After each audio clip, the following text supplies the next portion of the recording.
Yeah. So they've got him tied down there in the looks like in the house, or they're not tied down just yet, but they got him sitting down. They're going to start working on him, but we do remember the two police officers that were slaughtered by the bird monster in the park, in Nichols Park, right? Yes. So, same thing that will apply today would have applied in 1924. What happens when a police officer goes down? When it's a 187 on a cop, what happens to the city? Did it go down in our neighborhood? Did it go down in the suburban neighborhood? Or Nope. It went down in our neighborhood. Oh man, it went down at our house. Take down. Everybody come on outside and everything like that. Everybody come on outside, face the wall and everything like that. Leave the front door wide open. We got y'all. Everybody. Y'all, what y'all know about this? I know y'all know something. I know y'all know. You look like you know something. Come here. You look like you know something. You don't know nothing. What about you? Yeah. When you think about the periods in our history, right, where we've had these rash of like violent sort of like riots, killings, massacres, Red Summer, Tulsa, Detroit, Rosewood. Chicago, Rosewood, Emmett Till. Yeah. It ain't never where if something happened bad to one of them in this historical context, me and you ain't making this up. This is American history. Mm-hmm. It is what it is. You finna come raid the whole black town. The whole black could have been somebody white. That ain't what you thinking, because y'all don't do stuff like that to people. You know, clearly, historically speaking, you finna come rouse up the black neighborhood. You finna come rouse up the black neighborhood, the black town, the black city, and everything like that. You don't never want us to come over there and do that to you. Stop. You said you spent some time in New York, so you know stop and frisk. Find every excuse to try to break someone's civil rights. But I really want to know what happened to Officer Friendly, and I'm gonna stop right there. You never met Officer Friendly? You ain't never heard of Officer Friendly? No. Man, Officer Friendly was who we got to know when we was in elementary school. And Officer Friendly came in many different shades of skin complexion. Officer Friendly was your friend. Oh, you talking about the resource officer? No, hell no. That ain't who I'm talking about. See, no? You call the school resource officer. No, Officer Friendly was the dude that be driving in the neighborhood that would know Marcus's first name. Hey, Marcus, how you doing? Mom and them doing all right? Yeah, y'all didn't. Yeah. I don't know what happened to Officer Friendly, but go ahead. Never had that, and I don't want to say that it ain't that no one's making an effort, but I for sure haven't. I've never experienced anything like that. You're right. Like, that was my Mr. Nice officer right there. Cops ransacking the city. They're obviously looking for their killer. Sangeryes ransacking their place, trying to keep Berg under control. And we've got Ford and Billy Ray trying to make their way back up to Harlem. So we got 3 separate plot lines going on at once. Before Ford and Billy Ray make their way back up to Harlem, though, they've got some business to handle. It looks like some old the leader of the Klan. The Klan leader. Yeah, he's got to go take out the head, Juno, after he took out all the underlings. More racial epithets, but we're gonna let it go. Understand? the spread here at the top of this page, double-sided, just depicting the horror of the moment. But if you look closely, they don't have to brutalize the characters to show you the anxiety of the moment, right? And I feel like that's something where somebody has seen too much of that, and they don't necessarily want to repurpose that. You know what I mean? Like there is a part in here that's pretty brutal where the I believe like the cops are surrounding him. He's pretty badly beaten. A guy, just a random extra character in the book. But if you see the violence that's being done in this book, it's not necessarily being done to black people. Right. They're doing it to the monsters. They'll do it to maybe a black person in monster form. And this may change. This is 3 issues in, but it's something that has stuck out to me, that they're very responsible about how they deal out the violence towards the people that look like them.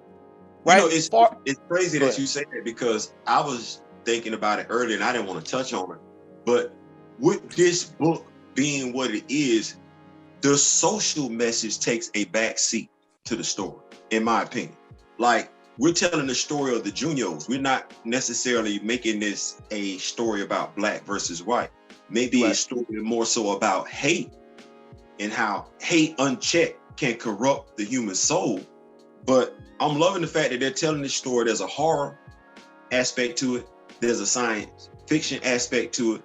And even though there is some racial tension in here, it's not front and center a la Black Light. When we talk about black writers and why can't we get stories about black characters being told on a regular basis, it's because you want to tell the social justice story first. The social justice story can always pop up, but it don't need to be the main force nor the driving force behind this superhero being black. You should just happen to be a black superhero. You're a superhero that's black. Not, you understand what I'm saying? No. So, I hear you. Like the social justice part of it should be circumstantial, not consequential. Right. So they're doing a great job in this book of balancing the two, because it took me and you, at least me, halfway through two, confirming it in, I'm gonna say halfway through issue 1, confirming it in 2, and then being like, oh, okay, issue 5, this is what y'all talk about. For me to even think, say, okay, there is racial, definitely, there's some racial bits here, but that's not what you're focusing on to tell the story. So let me push back just a little bit. I'm gonna ask you this.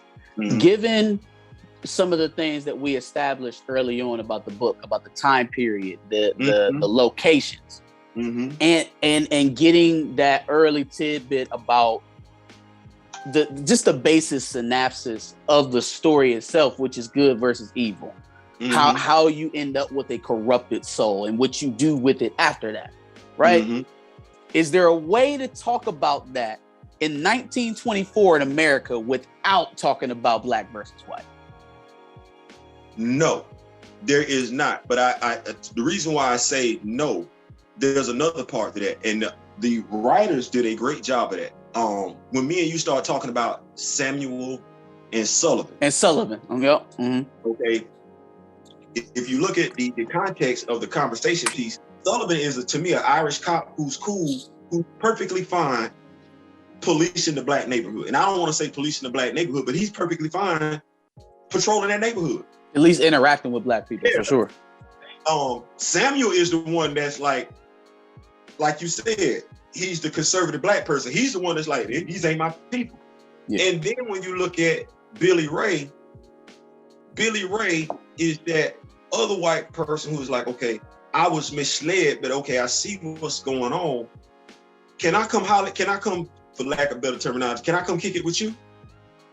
And so, no, we cannot tell a story taking place during that time frame where we don't have racism and we didn't have hate for whites. But what we also can't do is we can't tell that story without there being whites during that time period that align themselves with us. And they planned it out perfectly. You saw the Klansmen. So yes, was it way more white folks upset at us back then? Yes, but did we have a few that was like, hey, Billy Ray? Yeah, let me go ahead. You know what? Damn, man, I don't know what I was thinking, man. Like I said, I'm hoping out the best for Billy Ray. But we've seen it where you have it where some people can be immature, take one mindset, realize that they're wrong, and never go. I said it often. That woman, I keep forgetting her name. The sister, I call her sister, light-skinned sister, who was the president of the NAACP.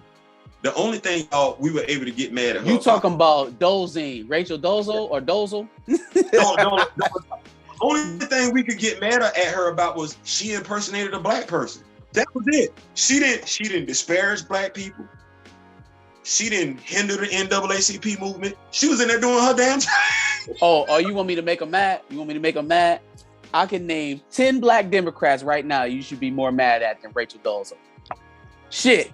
Put the whole Congressional Black Caucus on trial before you start talking about some Rachel Dolezal. Yeah, wait, Kamala Harris. Anyway, no, we ain't gonna do it. Not on this video. They gonna get us.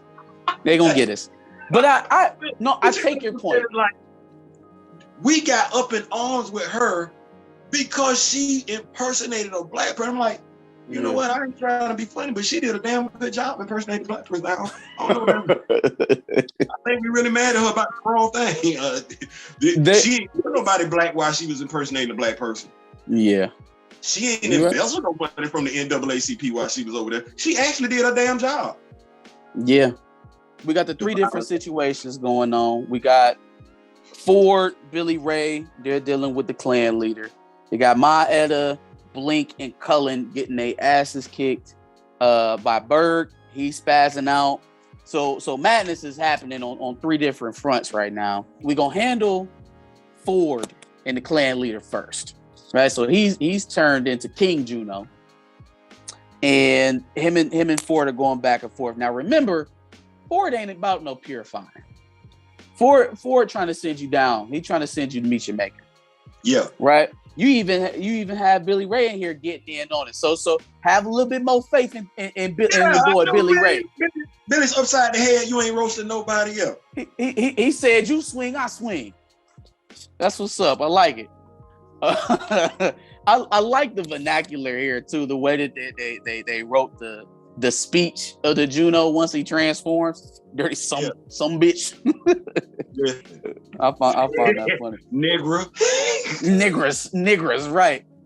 That tight. But they do finally subdue him, gets him put down. We end up shooting back over to San Juan Hill with Sylvester and Nightstale. You get a little bit more background about them now. They begin talking about their experiences a little bit, about being in the Tulsa riots where they met initially. So a little bit more background, some more historical connections. They're really, I can tell this guy is a history buff because he's not very subtle about letting you know that he knows a lot about Black history, and it kind of pours out of the work. You can see it. I'm loving, like I said, for what they did with this comic. Like, first of all, I had to be recommended to me more than one time, and then when you said let's do this, I didn't really fully know what to expect at all. Like I said, I think I told you before. I said me growing up down south, I heard of Roots, but I didn't connect the two between Bitter Root and Root till I actually so this what y'all doing? So the fact the author knows everything, like the small details, stuff that I probably would have thought that I had forgotten about. Like he's drawing on so many different historical facts, whether he read it, whether somebody gave it to him word of mouth. He's clearly done his homework as far as racism in different parts of America, the difference between up north and down south, how people, Black people, white people deal with racism up north, down south during that particular time frame. All the nuances of the issue 1, where they would look like they were in a jazz club. All of that. This guy has done his full complete research. He ain't stone unturned. Even down to the point of the illustrations, like I cannot tell you how many times I pick up books with Black women in them, and I just be looking like, man, y'all have never seen a Black woman before in your life. Nose is all messed up, hair look like aluminum foil. Like it is so refreshing to see a Black character drawn like a Black person, and not some like, I don't know, man. Like they get pretty brutal. I can remember a storm in one of these sword issues, which are mostly good, but every now and again you catch one. Children of the Atom is one that was terrible. They tried to introduce a new mutant in that book, a Black woman, Carmen something, Afro-Latina. The way that they drew her, first of all, it was wildly inconsistent. Right. One panel, her nose be about this wide. Another panel, it'd be out this wide. You know what I mean? Like it's not good a lot of times. And so it's much better, much more accurate, like an actual person in this book. One of the things that writers come into, and I've seen this way too many times with writers in general, especially when it comes to Black characters. I'm not even gonna get down to the artwork like you're saying about, because that's another valid point in and of itself. You're writing for a Black character, but you're not Black. As Chadwick Boseman stated when he did 21 Bridges, he had to change the thing up because the character didn't fit New York. New York has a whole different culture in it of itself. Then as a black person, you're experienced to a whole different culture in and of itself. What we find too many times when we look at, here we go, Storm and Bishop, you can halfway get away with Storm because she speaks like a queen, but Bishop is a brother. Well, the problem is you got somebody that's not a brother writing Bishop's language. So he comes across to me and you, his personality don't stick out. He sounds like everybody else. Yeah. It's refreshing to read a book where clearly the white dude, the racist dude, the head of the KKK, somebody knows how he talks. That ain't too hard because we hear them talking like that all the time. But the author is actually writing the way that we talk, and that's refreshing in and of itself. Don't write me talking like Ted talk. I don't talk like Ted. Yeah.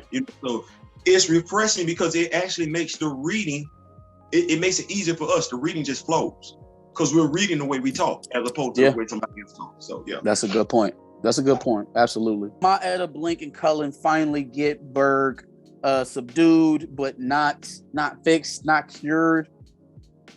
Cullen brings up a very touchy subject, and he wants to call Uncle Enoch, seeming like he is, let's say, not liked. I won't say disgraced, but at least not welcome. Yeah, the black sheep of the family.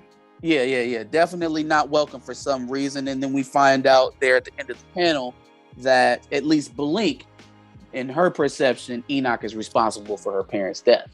Yes. Which is deep.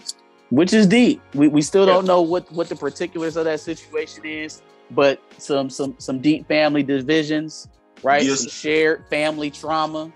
Give some insight into what you alluded to earlier about Maeda and her being protective of Blink and everything like that. When you stated about that generational gap between the two, to give some more insight into that. Absolutely. So I'm not sure because he's drawn a little bit differently, but you do get a quick scene here outside of the shop where the cops are trying to subdue or I don't know, harass, probably looking for their cop killer. A crowd of people, and I don't know if this is Sullivan. I think that is asking him. Is that Sullivan that's asking him to stop? Okay. Yeah. So he's trying to stop one of the other officers here, Donaldson, right? And literally, as he's going to town on one of these citizens, they literally turn into, and this is that panel I was talking about earlier, they literally turn into the Juno right there in real time, as they have one of the definitely has a black man there, giving you a very visceral scene of some of the violence there. So were they already like he didn't see them? He didn't see their face until they all looked up at him and asked him who they looking at? Or did they literally, is that how they transform?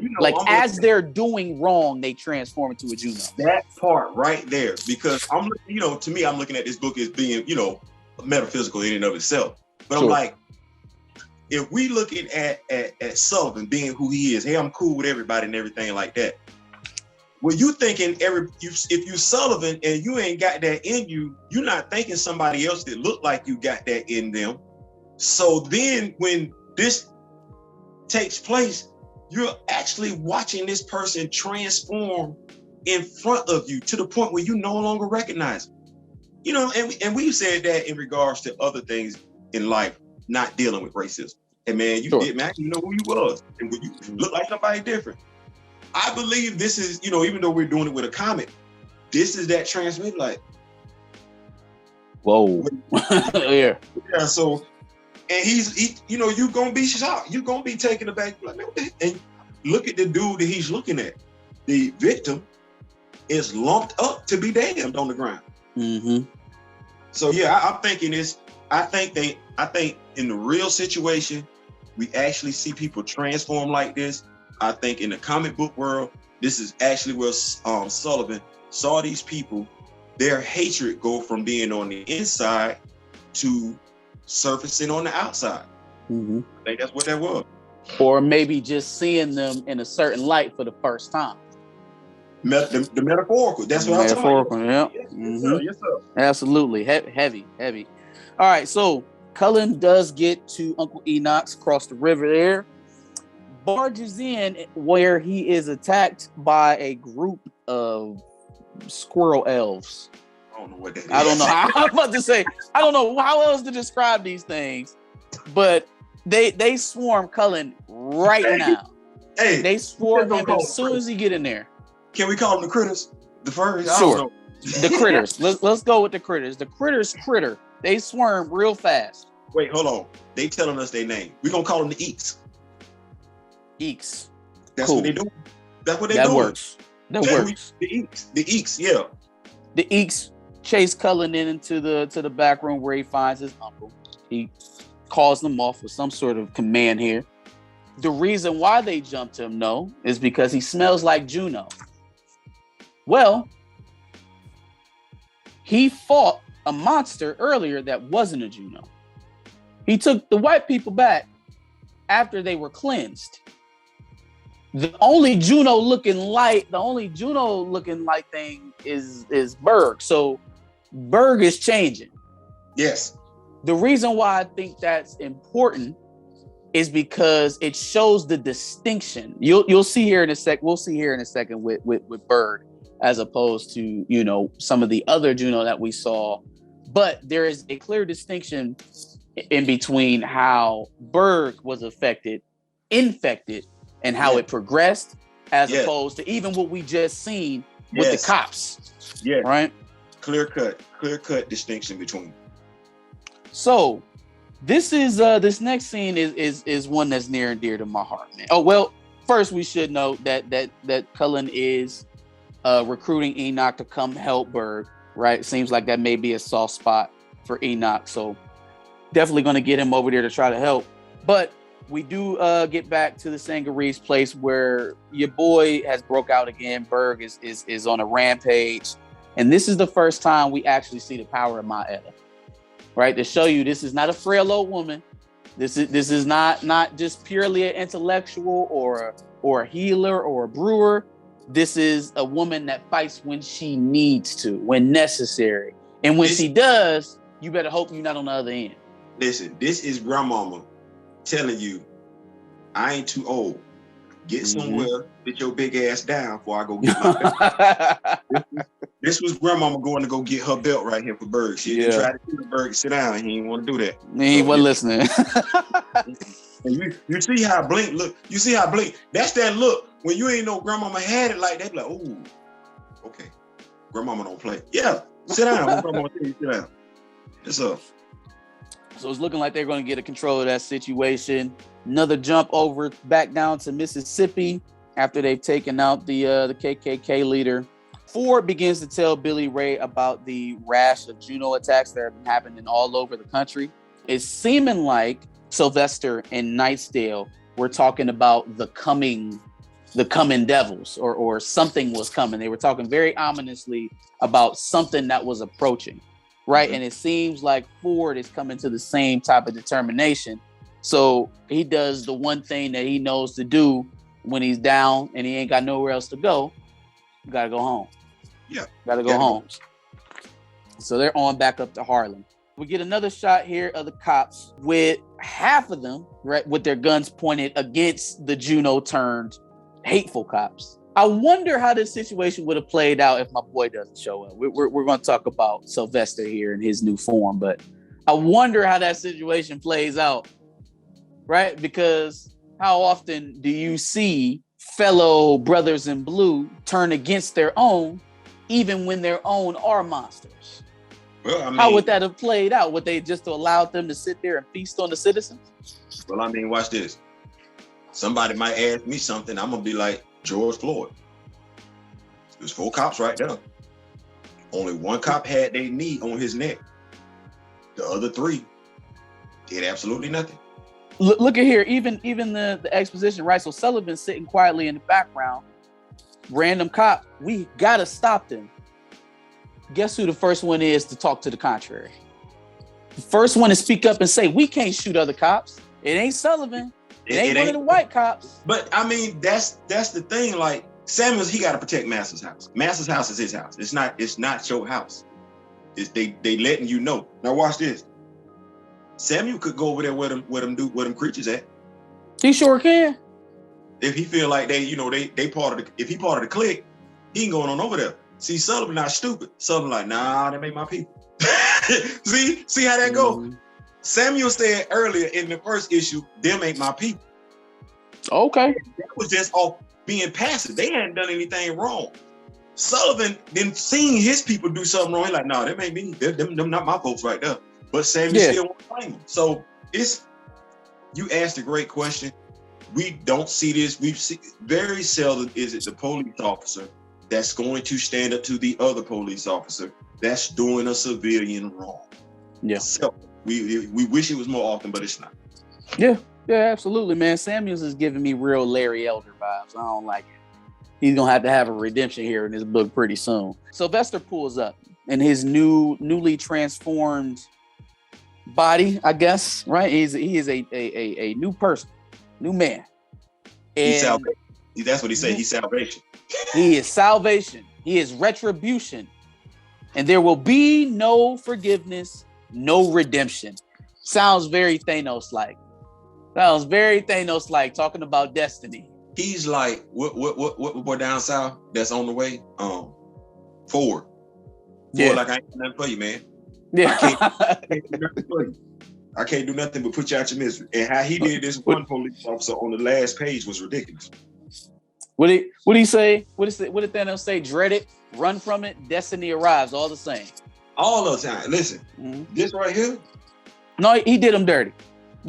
Pierre put his fingertips in the top of his head and just relieved him of his head, of his whole skull. So he definitely has a different power set, because before he does that, right, he obviously is able to I don't know, explode the heads by making a fist, explode the heads of 3 of the Juno cops.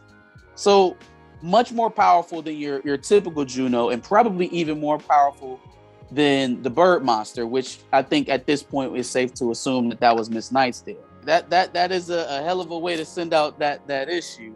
I thought this was interesting to show his monster in a different light, not so mindless, because I think they're trying to show you the different ways that hate can affect you and how it affects different people, right? This is how hate affects the afflicted, the person who's receiving the hate, how that can ferment and begin to grow into something even more deadly than probably what they're experiencing.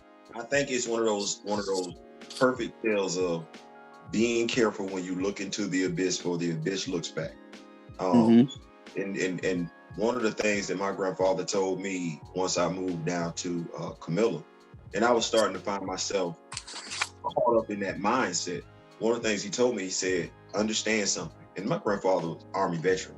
He said, not every black person is your friend, not every white person is your enemy. And it's one of those things where you and I, how old are you, Marcus? I'm 29. I'll be 29 at the end of this month. Bro, you're holding it down. I would have never gave you 29. So whatever you're doing, keep doing it. Appreciate it. Things where your life experiences, to a degree, can jade you to racism.